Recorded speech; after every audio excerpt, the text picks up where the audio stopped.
मैं अरविंद केजरीवाल ईश्वर की शपथ लेता हूं कि मैं विधि द्वारा स्थापित भारत के संविधान के प्रति सच्ची श्रद्धा और निष्ठा रखूंगा।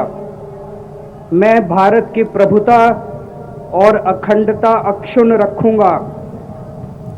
मैं मुख्यमंत्री के रूप में अपने कर्तव्यों का श्रद्धापूर्वक और शुद्ध अंतःकरण से निर्वहन करूंगा तथा मैं भय या पक्षपात, अनुराग या द्वेष के बिना सभी प्रकार के लोगों के प्रति संविधान और विधि के अनुसार न्याय करूंगा। गोपनीयता की शपथ।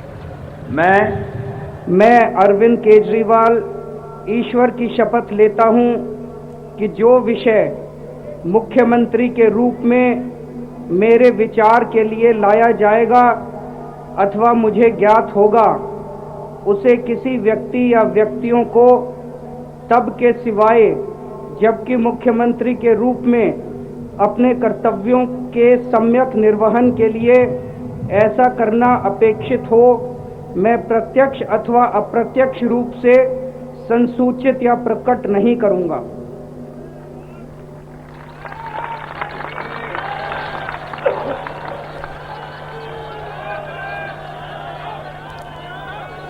तो अरविंद केजरीवाल ने ओहदे और राजदारी का हलफ उठा लिया है, हलफ ले लिया है। अरविंद केजरीवाल इस तरह से दिल्ली के तीसरी बार वजीर आला बन गए हैं। वजीर आला के ओहदे का हलफ लिया है अरविंद केजरीवाल ने, ओहदे और राजदारी का हलफ लिया है अरविंद केजरीवाल ने। और अब मुबारकबाद दे रहे हैं अनिल बैजल जो कि लेफ्टिनेंट गवर्नर हैं